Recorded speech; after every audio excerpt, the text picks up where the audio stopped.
Kan? Tapi Ustaz,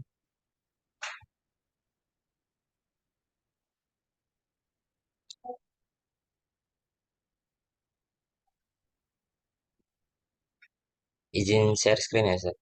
Ya, apa?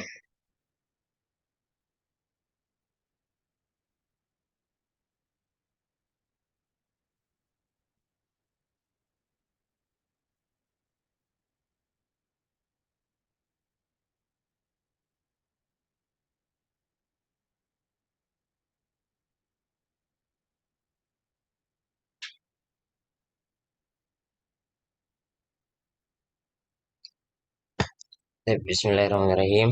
Assalamualaikum warahmatullahi wabarakatuh. Nahnu al-firqah as-samaniyah. Eh, Sanabda awalan bi qiraatil basmalah. Bismillahirrahmanirrahim. Summa hadal maudu' nahnu al-maudu'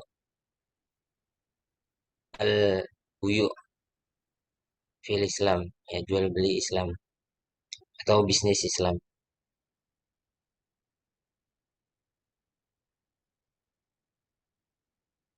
Huna ana Abdul Hamam wa Sadiqi Fatahil Anwar.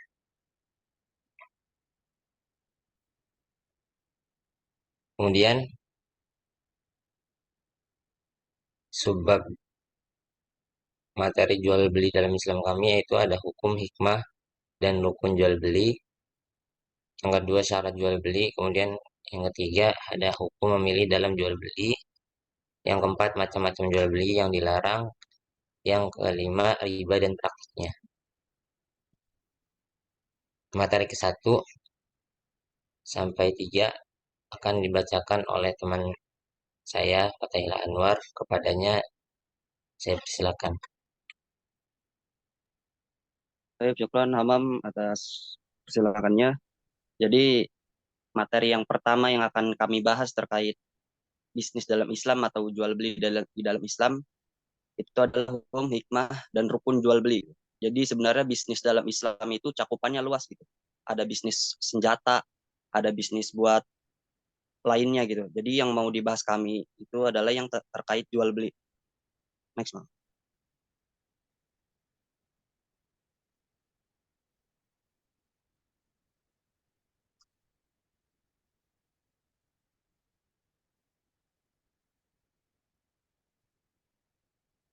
Hukum. Yang pertama hukum jual beli. Jual beli kan udah jadi hal yang biasa gitu di dalam dunia gitu. Nah, terkait jual beli dalam Islam sendiri hukumnya itu bagaimana sih gitu? Apakah semua jual beli itu diperbolehkan atau emang nggak diperbolehkan sama sekali gitu? Nah, jadi hukum jual beli syariatkan menurut Al-Quran sebagaimana yang tercantum dalam firman Allah, wa halallahu al-bai'a wa harrama ar-riba. Allah telah menghalalkan jual beli dan mengharamkan riba. Nah, dari ayat sini udah jelas gitu. Allah itu membolehkan jual beli dan mengharamkan riba. Jual beli juga disyariatkan menurut as-sunnah baik dalam bentuk sabda atau tulisan maupun perbuatan Rasulullah. Nabi pernah melakukan transaksi jual beli. Beliau juga bersabda, seorang yang bermukim dilarang melakukan jual beli dengan seorang musafir. Beliau juga bersabda, dua orang yang sedang bertransaksi jual beli berhak atas khiyar selama mereka belum terpisah. Next. Selanjutnya ada hikmah jual beli. Apa sih pengajaran atau pelajaran yang didapat dari jual beli? Kenapa orang mau jual beli? Jadi hikmah disyariatkan jual beli adalah agar orang memperoleh barang yang dibutuhkannya, barang yang diinginkannya dari tangan orang lain, gitu. Tanpa ada rasa terpaksa sedikit pun. Jadi hikmahnya itu ya saling membutuhkan aja gitu. Entah dia butuh barang dan butuh uang ataupun yang lainnya, saling membutuhkan. Pelajaran dari jual beli ini. Next, Mom. Kemudian ada rukun dalam jual beli atau pilar ataupun rekan yang menjadi langkah-langkah atau terciptanya jual beli lah gitu. Jadi yang pertama itu ada penjual atau al-bai. Jadi jual beli itu nggak bisa gitu tercipta kalau nggak ada penjualnya. Penjual haruslah pemilik barang yang hendak dijual atau seorang yang diizinkan untuk menjualkan barang. Syaratnya ya berakal sehat, kemudian cerdas dan tidak dungu. Intinya dia paham lah terkait transaksi ini gitu. Kemudian yang kedua ada al-mustari atau pembeli. Nah, jadi jual beli juga harus ada pembelinya gitu syaratnya, rukunnya. Kalau nggak ada pembelinya ya mau jual ke siapa gitu kan. Pembeli dia adalah orang yang dibolehkan bertransaksi, yaitu bukan seorang yang dungu dan bukan anak kecil yang tidak diizinkan untuk melakukan aktivitas transaksi atau membeli. Kemudian yang ketiga ada mabi atau barang yang diperjualbelikan. Transaksi juga nggak bisa terjadi kalau nggak ada barangnya gitu. Harus ada barangnya. Entah itu mobil, entah itu motor dan lainnya. Barang yang diperjualbelikan harus berupa sesuatu yang memiliki harga. Jadi kalau sesuatu nggak memiliki harga ya jangan dijual belikan. Terus juga mubah diperjualbelikan, kemudian dapat diserah terimakan dan diketahui oleh pembeli, walaupun hanya penjelasan tentang bentuk dan manfaat barang tersebut. Nah, jadi si pembeli ini wajib tahu itu apa yang mau dia beli. Misal dia mau beli HP. Nah, maka walaupun misalnya belinya secara online, maka si pembeli ini wajib tahu atau berhak tahu kalau misalkan spesifikasinya itu bagaimana. Walaupun dia nggak ngelihat langsung kan, tapi si penjual bisa menjelaskan spesifikasinya gitu. Nah, dan juga di dalam Islam ini ada salah satu rukunnya itu suci. Jadi di dalam Islam transaksi jual beli yang enggak suci gitu. Misalnya jual beli miras ataupun narkoba gitu. Nah, itu tuh enggak halal di dalam Islam atau enggak diperbolehkan. Yang ketiga ada yang keempat selanjutnya ada sigoh wal akad. Jadi sigoh wal akad tuh simpelnya itu perjanjian atau kata okeh lah gitu.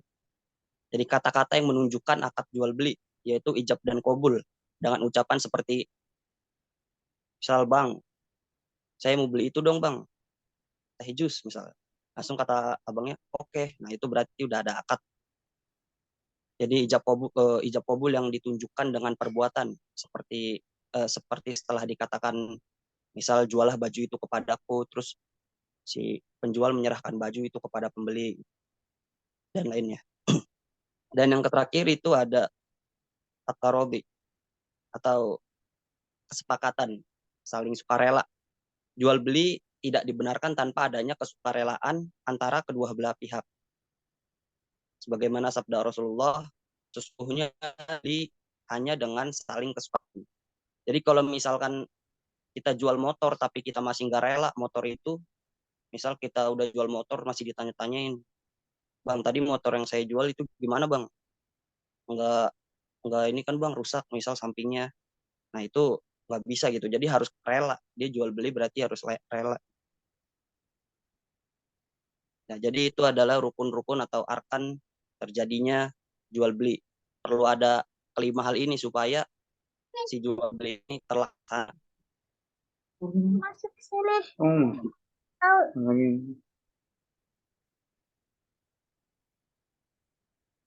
Materi kedua yaitu syarat jual beli. Jadi di materi ini itu akan dibahas tentang apa sih persyaratan jual beli, apakah semua itu boleh dijual, apakah semua itu boleh dibeli, dan ini akan dijelaskan. Next, Mam. Nah, jadi syarat jual beli itu simpel aja gitu. Ada dua, ada yang dibolehkan, ada yang tidak dibolehkan gitu. Yang pertama itu boleh memberikan syarat berupa spesifikasi barang yang diinginkan.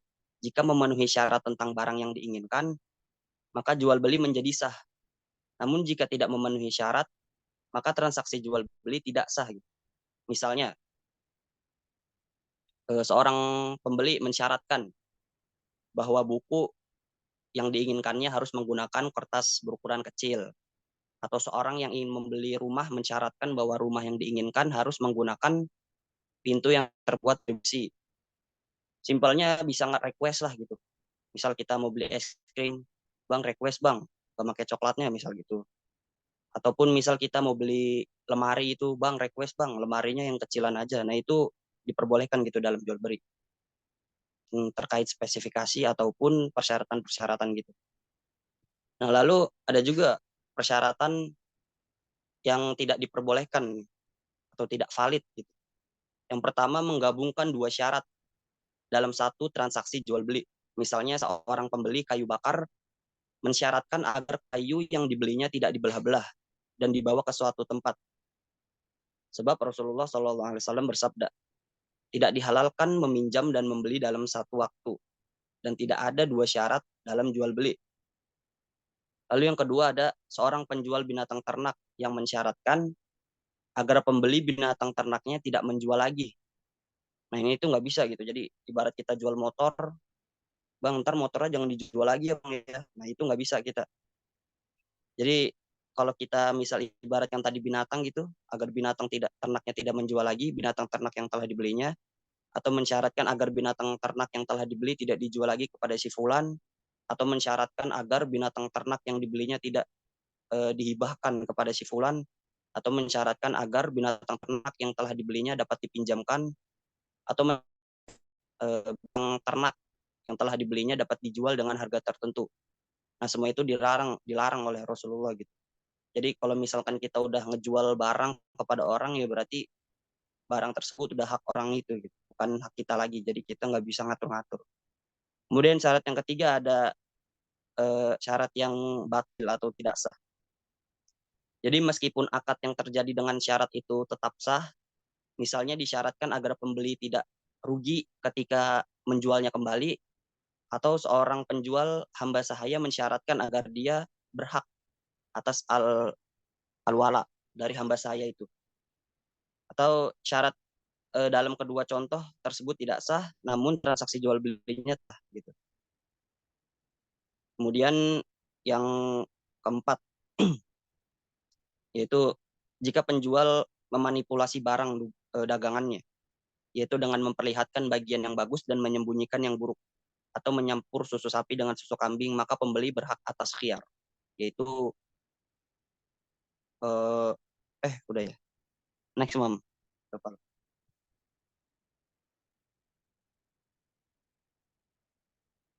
Selanjutnya itu materi ketiga, hukum memilih dalam jual beli atau khiyar.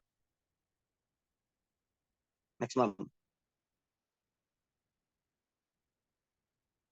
Nah, jadi ada beberapa pembahasan terkait dengan legalitas khiyar dalam transaksi jual beli.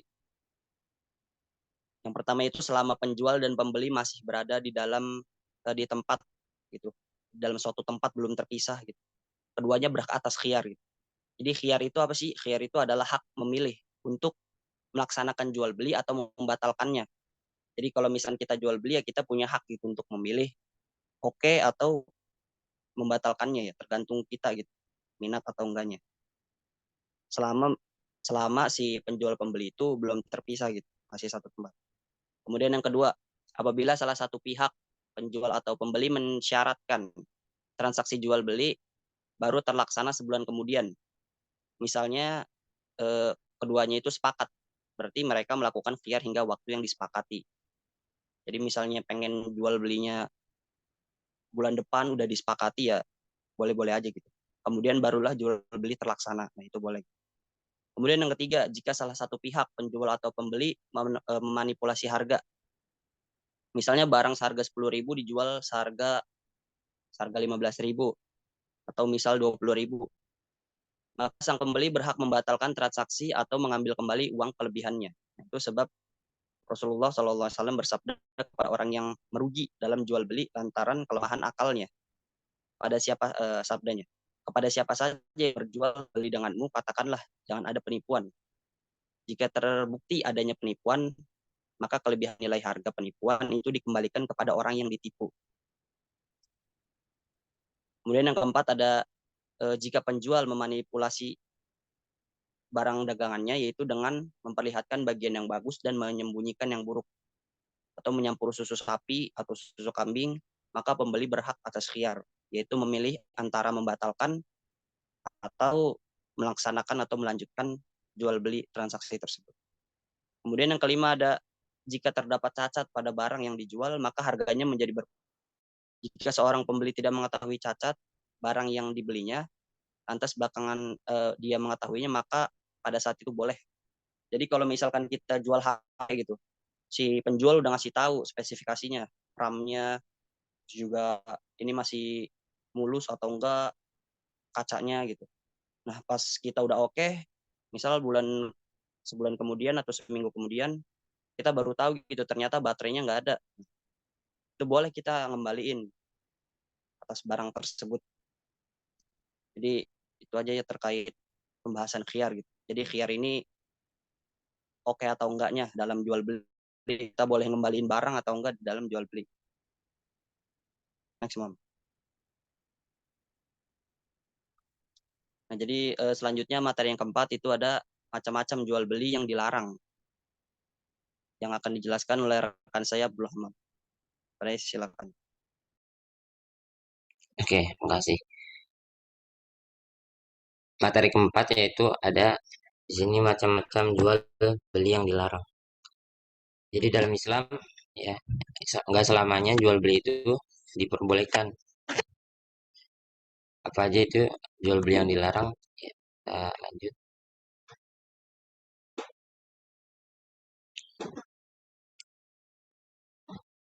Yang pertama dari macam-macam jual beli yang dilarang ada jual beli barang yang belum diterima. Jadi jual beli barangnya belum diterima ya. Nah, ini sebenarnya dilarang.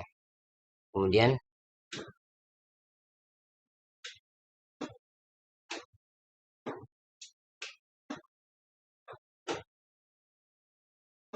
yang kedua, jual membeli seorang muslim dari muslim yang lainnya.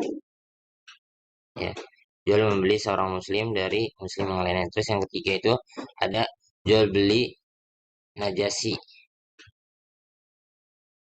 Jual beli najasi adalah menawar suatu barang dengan harga yang lebih tinggi tetapi tidak bermaksud untuk membenarkan, namun agar para penawar tertarik untuk menyetujuinya. Kalau di buku itu najasi ya artinya menurut bahasa larinya binatang buruan dari tempatnya karena ingin diburu, sedangkan menurut syariat adalah menawar dengan harga tinggi tanpa bermaksud membelinya, melainkan untuk menipu calon pembeli yang lainnya. Yang keempat, ada jual beli barang yang haram dan najis. Ya, seperti sabdanya Rasulullah SAW, Inna Allah harama bai'il khamri wal maitati wal khinzir wal asnam. Allah mengharamkan jual beli khamar, terus bangkai ya, maitah, eh, yang udah menjadi bangkai, terus khinzir babi dan berhala.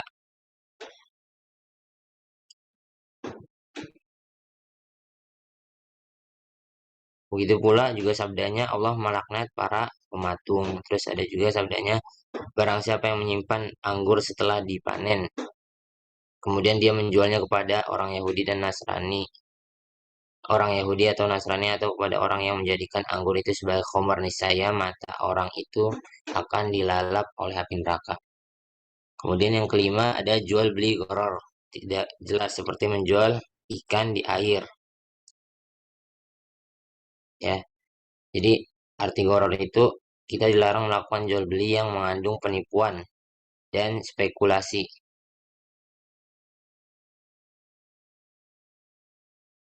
Tidak boleh jual beli ikan dalam air, tidak boleh, contohnya itu tidak boleh juga beli kapas di badan domba. Itu menurut eh, siapa yang mengarang buku Minhajul Muslim. Kemudian yang keenam ada jual beli dua barang dalam satu akad.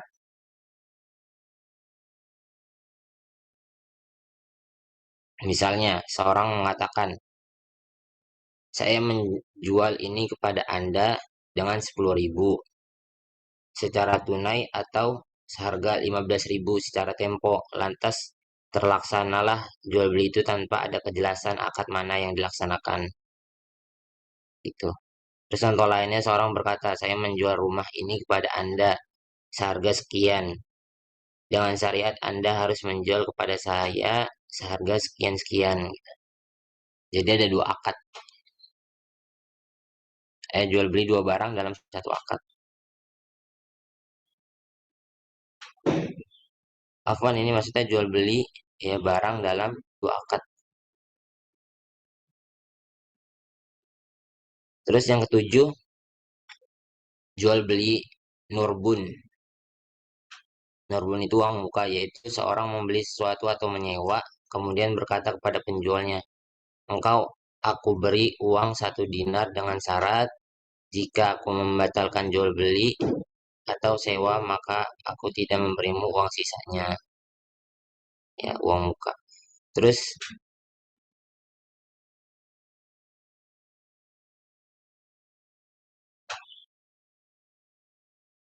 Imam Malik dalam penjelasannya mencontohkan seorang membeli sesuatu atau menyewa binatang tunggangan dengan berkata, engkau saya beri 1 dinar dulu.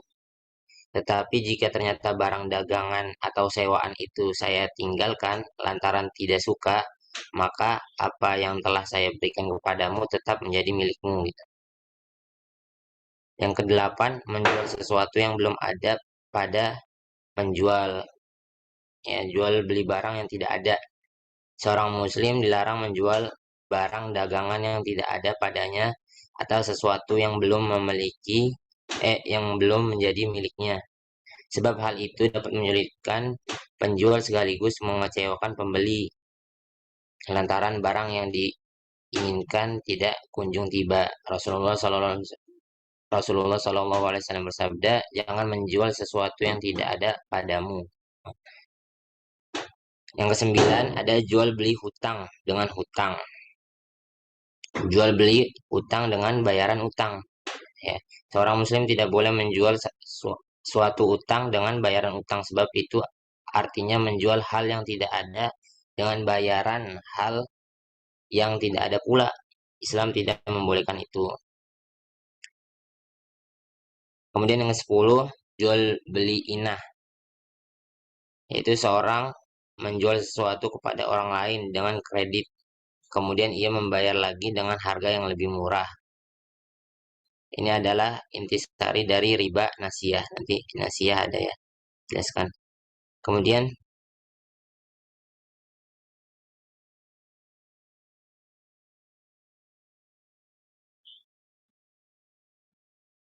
ke-11, jual beli orang kota dengan orang desa.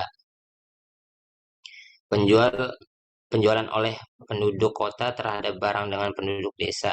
Jika orang desa atau orang asing dari negeri lain membawa barang dagangan dan hendak menjualnya di pasar dengan harga pada hari ini, penduduk kota tidak boleh berkata kepadanya, tinggalkan barang daganganmu pada saya, karena besok atau beberapa hari lagi akan saya jualkan dengan harga yang lebih tinggi daripada hari ini. Padahal masyarakat pada hari ini membutuhkan barang dagangan tersebut. Rasulullah SAW bersabda, la bai' hadirun libadin da'un nasa yarzuqullahu ba'duhum min ba'. Janganlah penduduk kota menjualkan barang dagangan penduduk desa. Biarkanlah masyarakat diberi rezeki oleh Allah dari satu sama lain. Yang ke-12 ada jual beli musarroh, yaitu menahan susu kambing atau unta beberapa hari sehingga manusia tertarik membelinya.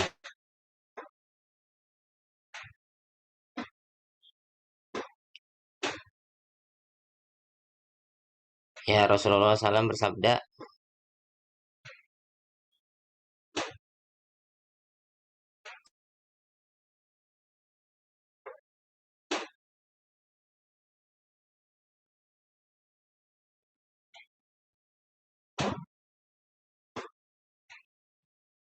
oke, next dulu. Yang ke-13, jual beli pada azan kedua pada hari Jumat, ya. Dan khotib sudah naik mimbar. Itu ada di surat Al-Jumu'ah ayat 9 ya. Ya ayyuhalladzina amanu idza nudiya idza nudiya lis-sholati min yaumil jumu'ati fas'au ila dzikrillahi wa darul bai'. Jadi, hai orang-orang beriman, apabila diseru untuk menunaikan sholat pada hari Jumat, maka bersegeralah kalian kepada mengingat Allah dan tinggalkanlah jual beli. Ke-14 ada jual beli muzabana dan muhaqalah. Seorang muslim tidak boleh menjual anggur, ya ini penjelasannya, menjual anggur dalam kebun dengan bayaran suatu takaran kismis. Juga tidak boleh menjual hasil panen yang masih dalam tangkai dengan bayaran suatu takaran biji, ya. Tidak boleh pula menjual kurma mentah yang masih di pohon dengan bayaran suatu takaran kurma matang, kecuali dengan penjualan secara araya. Untuk penjualan secara araya, Rasulullah SAW memberi keringanan. Penjualan secara araya adalah seorang muslim mengibahkan kepada saudaranya sesama muslim sebuah pohon kurma atau beberapa pohon kurma yang jumlah kurma keringnya tidak lebih dari 5 wasak.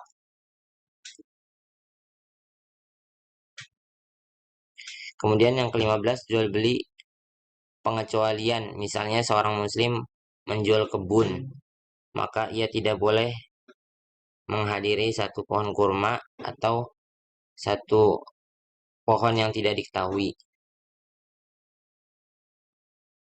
Kemudian materi selanjutnya, materi kelima, itu riba dan praktiknya.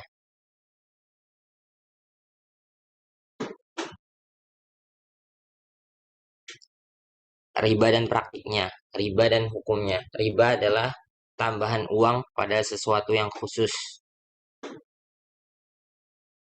Ya, tambahan uang pada sesuatu yang khusus. Riba terdiri, hukum riba sendiri yaitu haram. Dari firman Allah Ta'ala, ya ayyuhalladzina amanu la ta'kulu riba ak'afa mudha'afata wa taqullaha la'alakum tuflihun. Hai orang-orang beriman, janganlah kalian memakan riba. Ya, maksudnya dari hasil yang riba dengan berlipat ganda, dan bertakwalah kalian kepada Allah, niscaya kalian akan beruntung. Terus Rasulullah SAW bersabda, Allah melaknat pemakan riba. Orang yang memberikan makan dengan riba, dua orang saksinya dan penulisnya. Jadi itu termasuk yang termasuk riba gitu.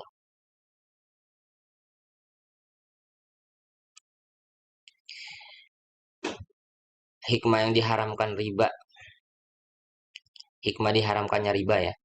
Yang pertama itu melindungi harta orang muslim.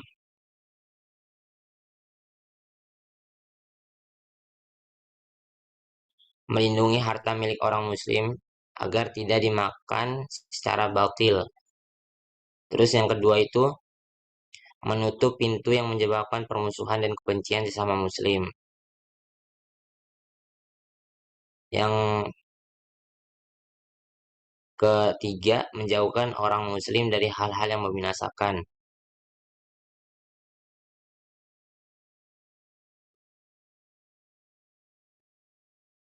Allah berfirman, ya ayuhan nasu innama baghyukum ala anfusikum, hai manusia, sesungguhnya bencana kezalimanmu akan menimpa dirimu sendiri.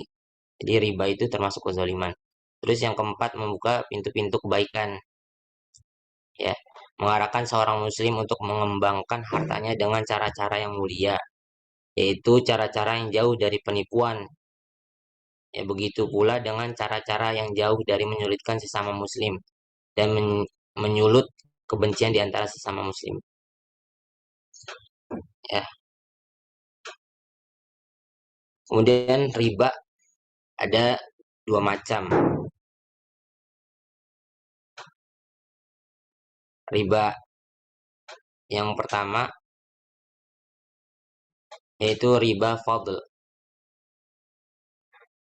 Riba fadl yaitu jual beli satu jenis barang dari barang ribawiyah dengan barang sejenisnya dengan nilai harga yang lebih. Kedua, Contohnya dulu,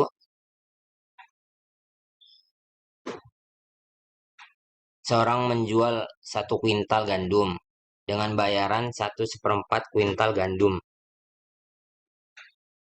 atau menjual 1 sak korma kering dengan bayaran 1 sak setengah korma kering, ya.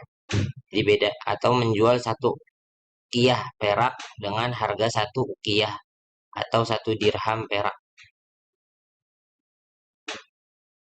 Kedua, riba nasiyah. Ini terbagi menjadi 2, riba jahiliyah, riba nasiyah. Yaitu jual beli barang ribawiyah dengan barang-barang yang lainnya secara tunda. Riba jahiliyah yaitu seperti yang dijelaskan dalam firman Allah tentang keharaman. Yang tadi, surat Al-Imran ayat 130, hai orang-orang yang beriman, janganlah kalian memakan riba dengan berlipat ganda. Itu riba jahiliyah. Riba nasiyah, contohnya,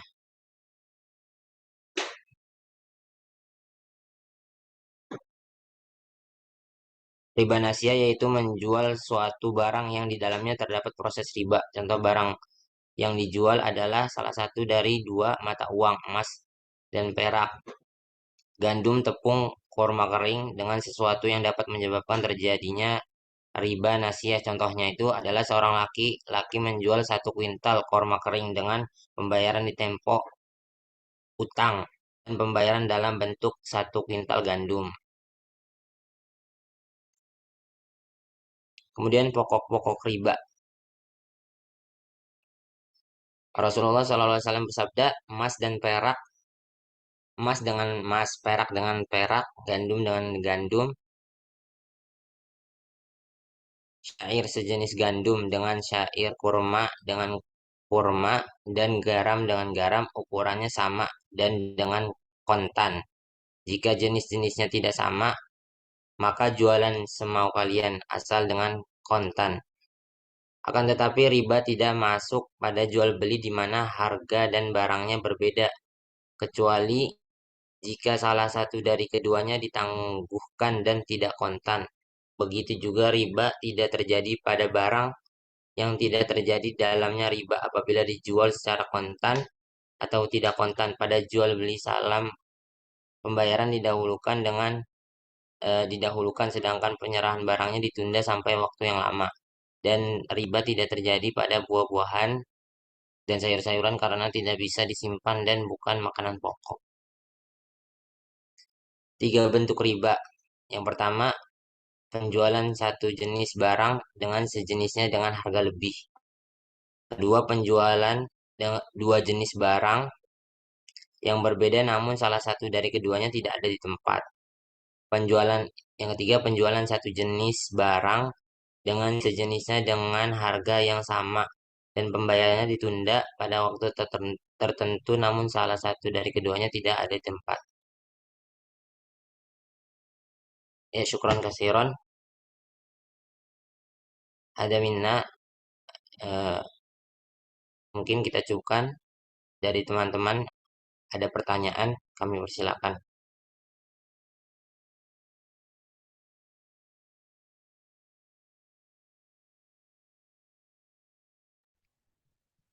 أريد السؤال يا شيخ.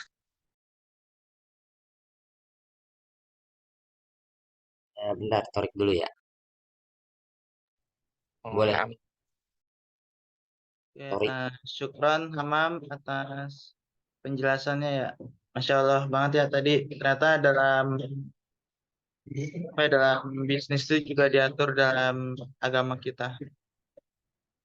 Izin bertanya Hamam, Ah, tadi kan disebutkan ya, bahwasanya barang yang belum ada itu tidak tidak boleh gitu menjual barang yang belum ada gitu.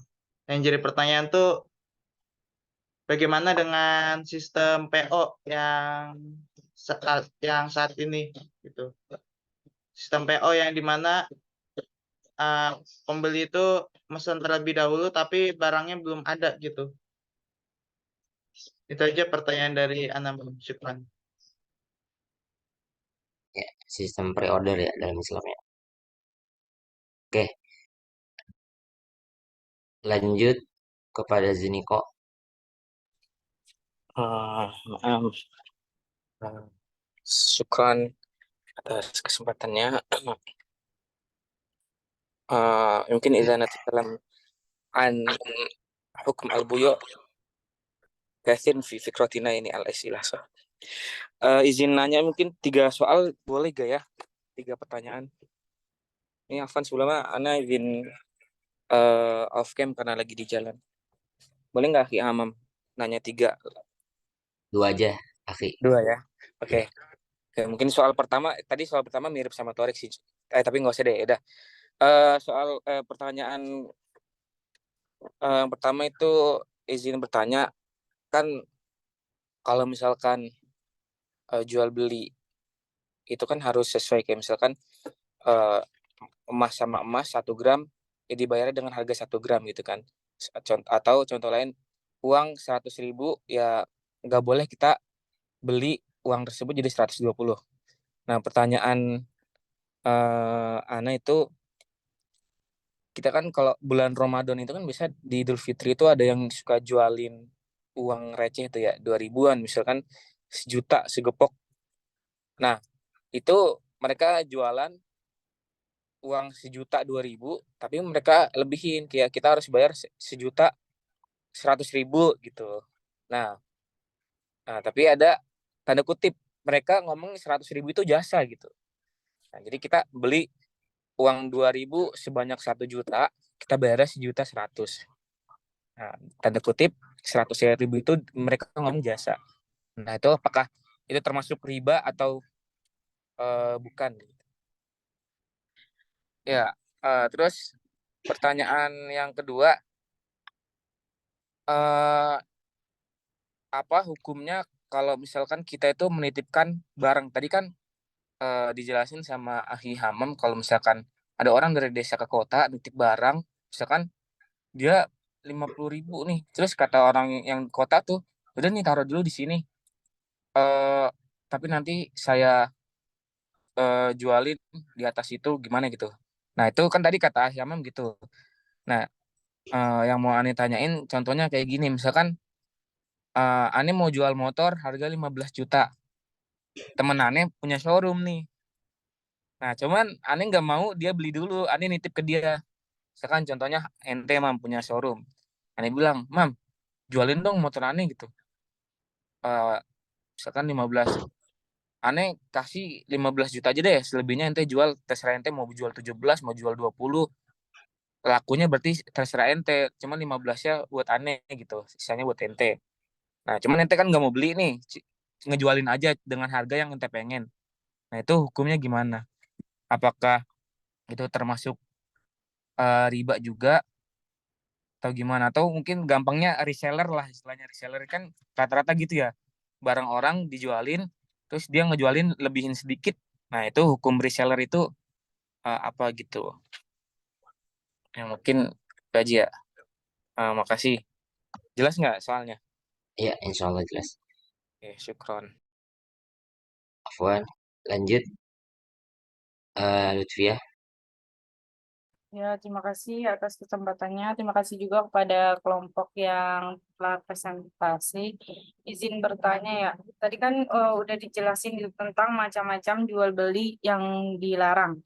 Nah, yang ingin saya tanyakan itu mengenai jual membeli seseorang muslim dari muslim yang lainnya. Itu Anda masih kurang paham ya, maksudnya tuh gimana gitu. Mungkin boleh dijelasin lebih detail atau dikasih contoh. Terima kasih. Sama-sama. Ya, syukron. Mungkin kami tampung dulu untuk jawabannya ya, untuk menjawab pertanyaannya. Kami izin berdiskusi terlebih dahulu. Syukron.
sambil menunggu kelompok ini jawab pertanyaan, kita lihat teks Arabnya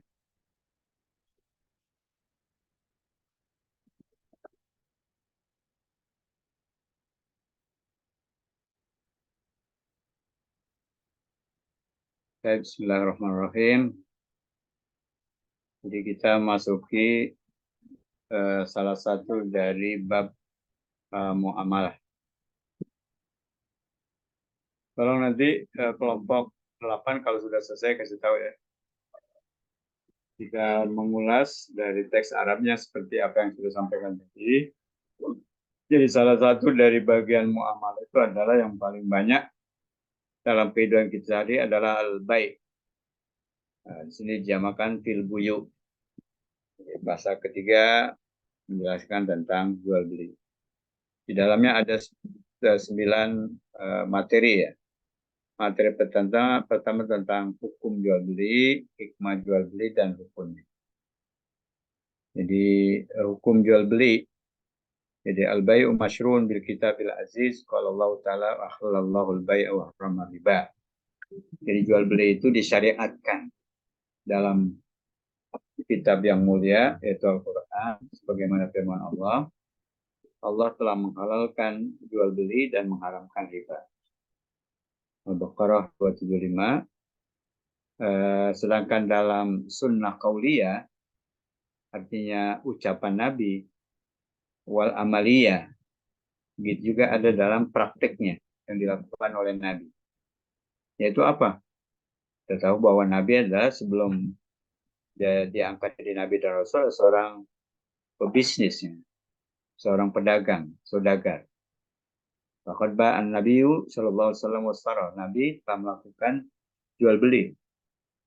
Dan dalam ucapannya beliau mengatakan dalam sabdanya la yabi hadirun libadi. Jadi tidak boleh orang kota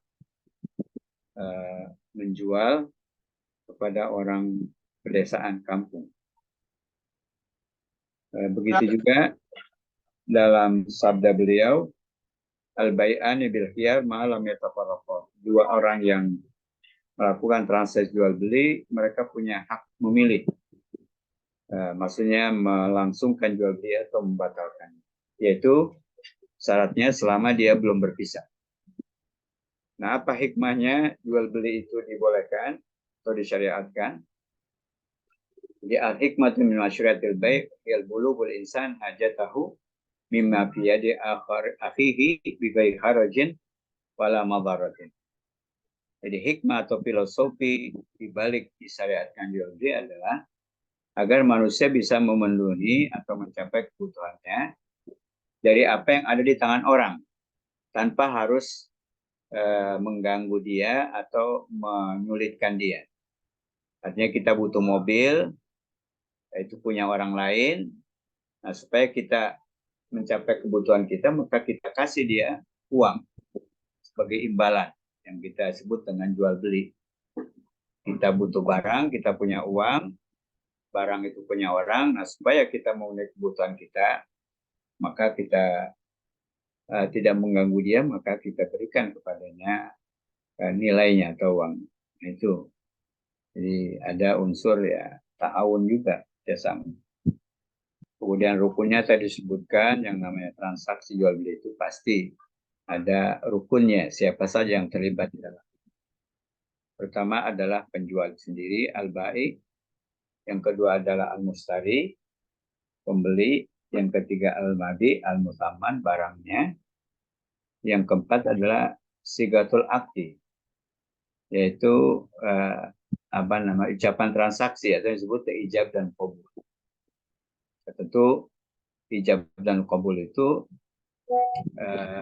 bisa dalam bentuk ucapan, itu yang idealnya, atau dalam bentuk tadi ada yang mengambil barang, ada terus menyerahkan uang dengan perbuatan atau dengan tulisan catatan yang ditandatangani oleh kedua belah pihak. Itu kalau barang-barang itu mempunyai nilai jual yang tinggi, jadi dia tidak hanya ngambil barang serahkan uang, tapi harus ada ijab, ucapan, ataupun dalam bentuk tulisan yang ditandatangani, yang disebut dengan sigatul aqd. Yang kelima adalah hukumnya ya antarodi, jadi nggak boleh ada paksaan. Jadi harus dua-duanya rela, senang menerima. Innamal bai'u antarodi. Jadi jual beli itu ya dengan cara antarodin, saling ridho, saling senang, saling ikhlas, saling menerima. Nah, ada syarat-syarat yang membuat transaksi itu sah, dan juga ada syarat-syarat yang membuat transaksi tidak sah. Nah, apa saja syarat-syarat yang membuat transaksi itu sah? Tadi sudah kemukakan, ya syekhu istiratu wasfin fil bai', fa'in wujidal wasful masyrut, sohal bai'u wa illa baqala. Jadi sah, satu syarat mendeskripsikan dalam jual beli itu barang yang akan dijual. Barangnya seperti ini, misalnya bentuknya seperti ini. Kemudian kalau ternyata deskripsi itu, spek itu sesuai yang disebutkan dalam transaksi, maka sah. Tapi kalau ternyata apa yang dideskripsikan itu tidak ada, tidak sinkron dengan apa yang dideskripsikan atau yang ada pada speknya, maka illa batola, maka transaksi menjadi batal, tidak sah. Kemudian syarat berikutnya yang juga syarat yang sah,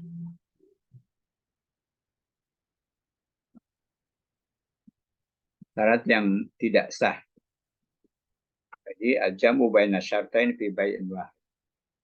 Jadi menghimpun dua syarat dalam satu jual beli, seperti seorang pembeli mengatakan menjual kayak Star Mustari, si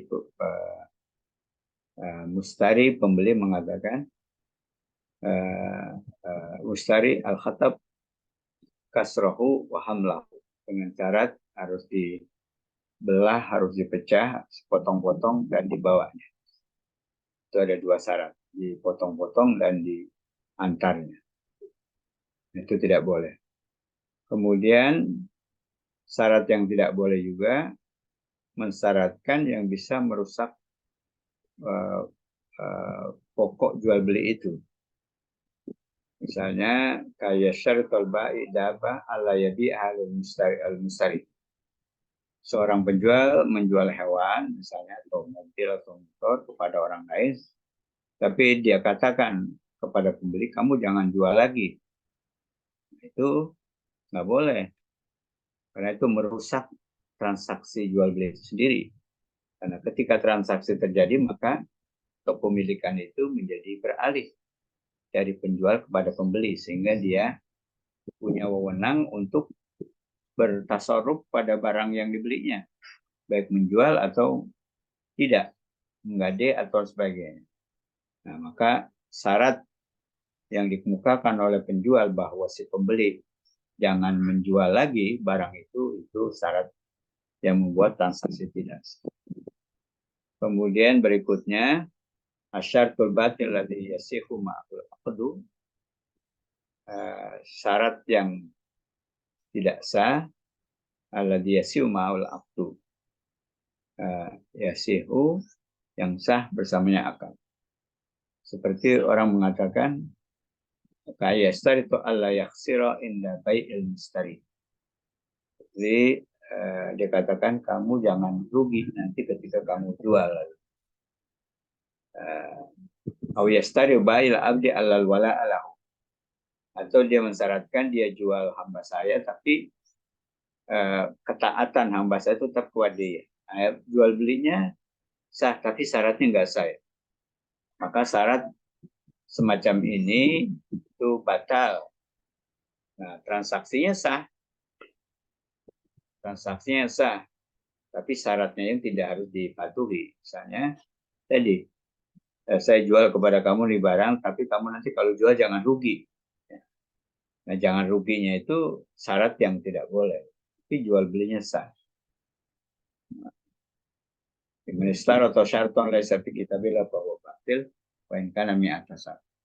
Jadi dalam hal ini katakan bahwa syarat kalau seorang memberikan syarat yang tidak sesuai dengan Al-Quran, maka syarat itu menjadi batal.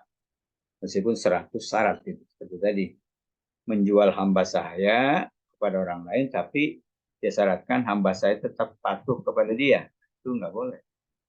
Maka jual belinya sah.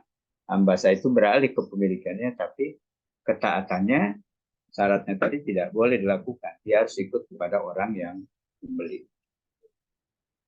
Yaitu mengenai syarat-syarat yang boleh dan syarat-syarat yang tidak boleh. Gimana, udah siap? Siap, insya Allah, Ustaz. Ya, kalau sudah Ya, siap, kita persilakan kepada Pak Tahila ya sama Muhammad Umar untuk menjawab diskusi atau pertanyaan yang dilakukan oleh saudara saya Pak Rizko, Lutfia, dan yang lain. Silakan. Baik, Ustaz, izin menjawab pertanyaan Torik tadi terkait dengan PO ya, pre-order ya. Pre-order ini ya sedikit penjelasannya itu, jadi penjual yang belum ada di barangnya, yang belum memiliki barang ya, Rik. Dan dia menjualnya kepada orang lain gitu ya, Rik. Iya, gitu. Ya. Nah, ya jual beli ini disebutnya salam. Ya, uang tunai, barang tertunda. Jadi uangnya udah duluan, barangnya tertunda. Nah, melihat dari pre-order ada syarat-syarat sebagai berikut. Yang pertama itu produk yang dijual adalah barang custom. Berarti tidak boleh menjual barang yang sudah jadi. Ya. Terus kemudian yang kedua, ini dari akad salamnya ya, dari akad salam. Karena pre-order termasuk akad salam. Terus yang kedua, barang harus milik sendiri, bukan milik orang lain, dengan harga yang sudah ditambahkan untuk margin keuntungan sendiri. Kemudian yang ketiga, barang sudah ada, bukan ketika ada kepastian dari pembeli baru dia belikan barangnya. Tuh. Terus kemudian yang keempat, adanya akad jual beli ketika penjual telah memberi barangnya, bukan ketika adanya persetujuan dengan konsumen yang pesan PO baru penjual membeli barangnya untuk dijual.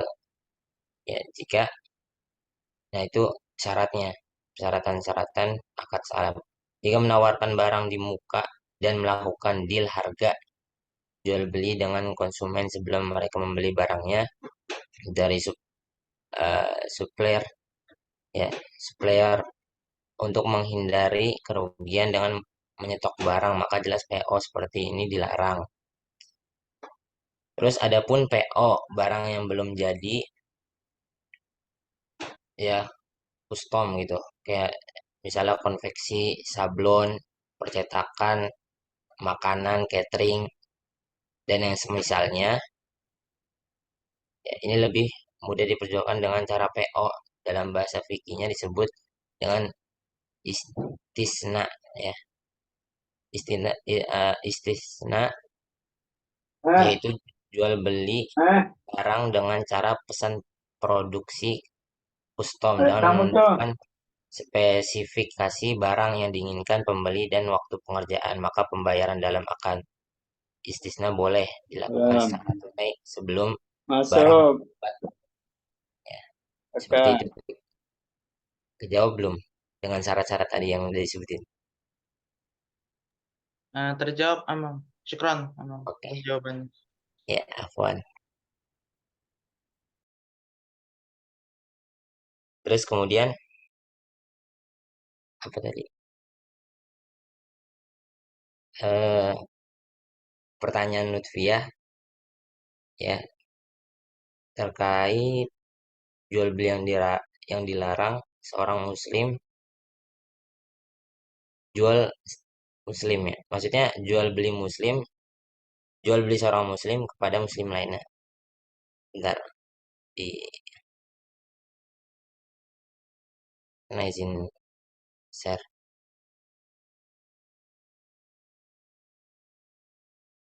screen. Nah, ini maksud Lutfi ya. Kan materi 4.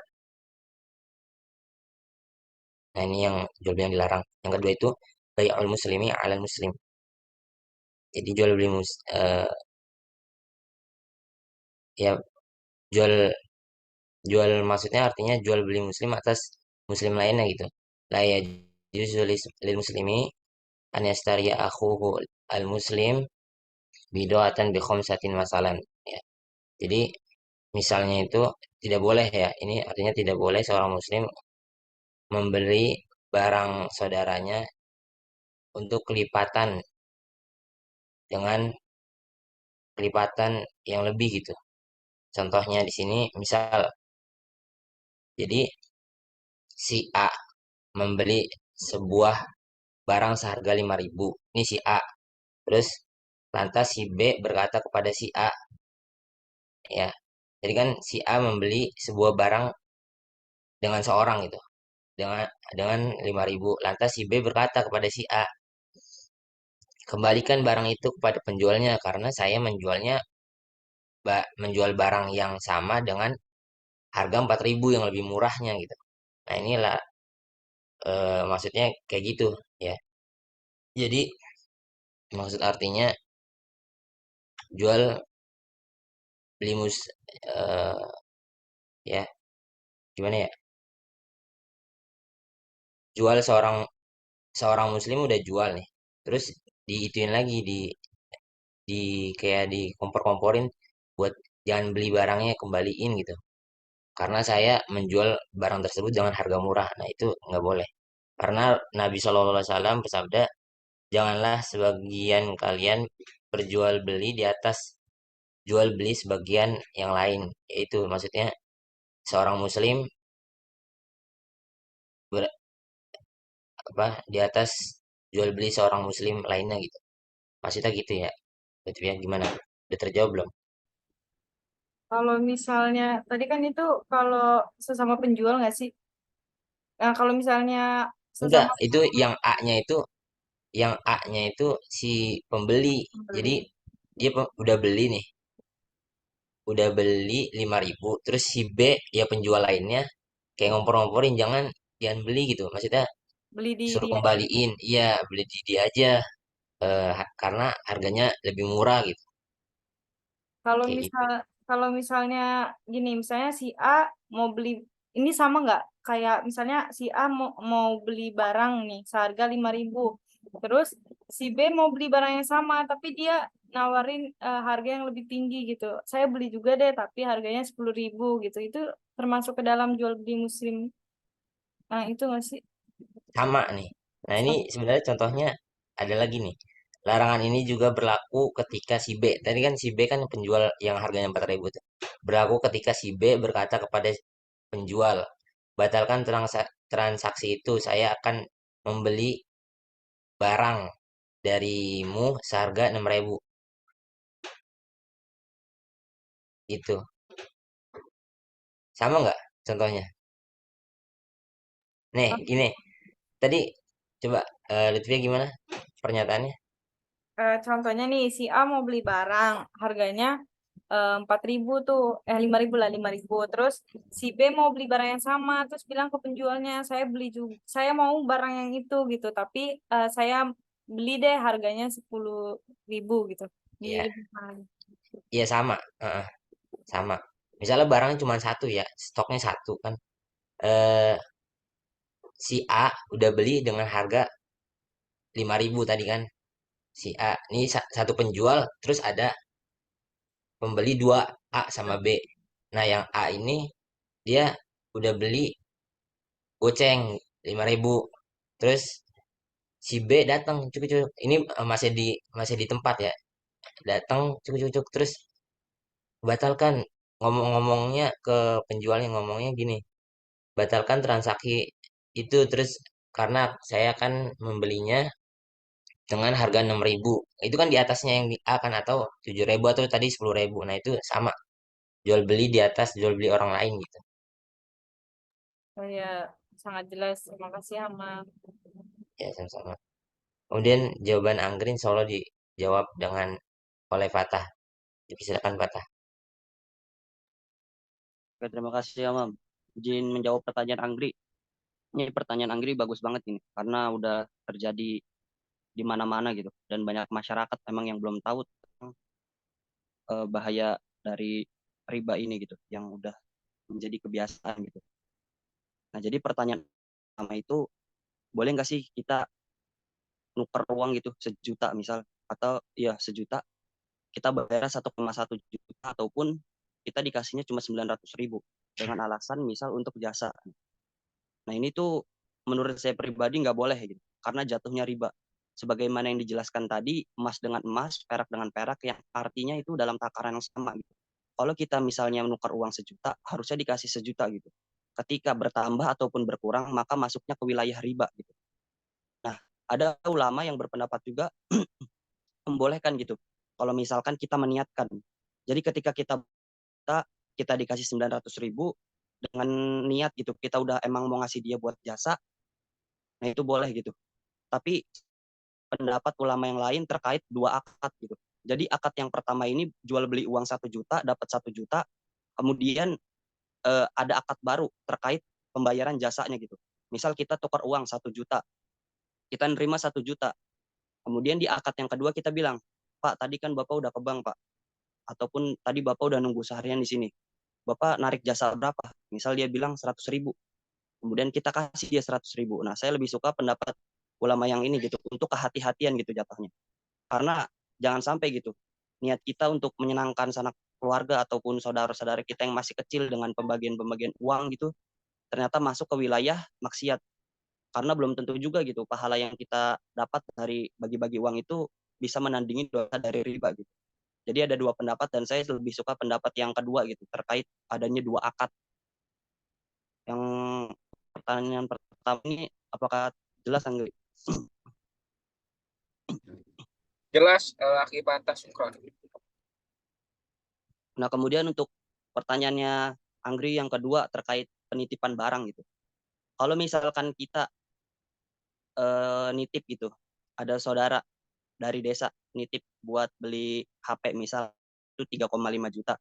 Terus pas sampai rumah kita bilang 4 juta harganya. Nah, itu nggak boleh gitu, karena kita udah berbohong.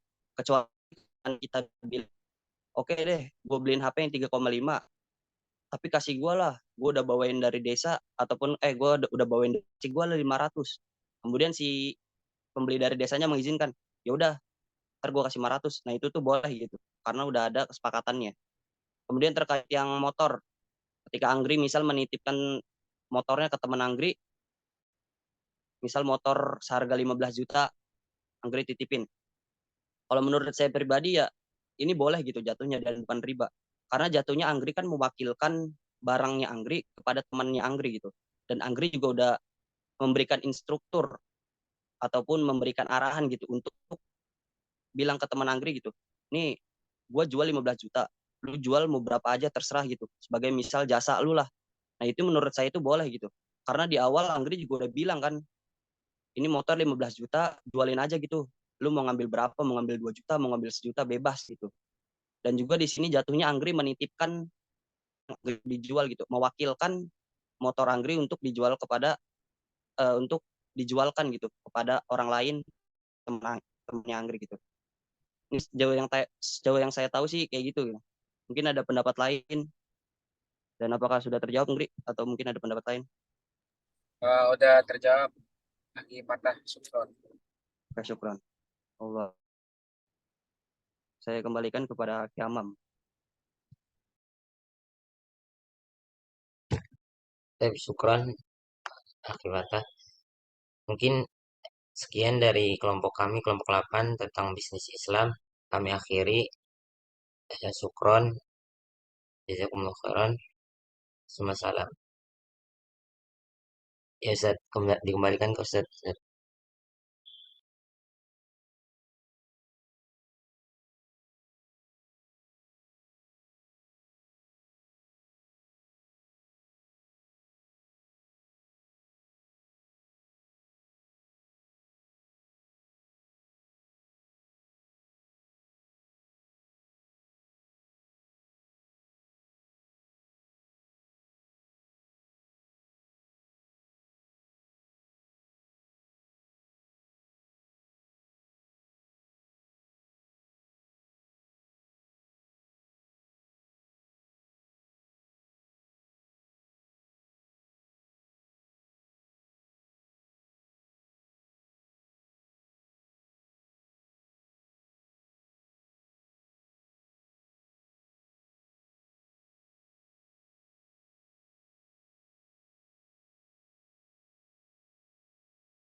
Sen ngomong.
Afwan Ustaz, presentasinya udah selesai nih, Ustaz. Halo, Nah, Ustaz. udah selesai. Saya mohon maaf ada Ustaz. tamu nih. Ada tamu. Oh, nah, Ustaz. Udah selesai. Udah, Ustaz, udah selesai. Ya, kalau gitu selesai ada tamu itu kita akhiri sampai sini.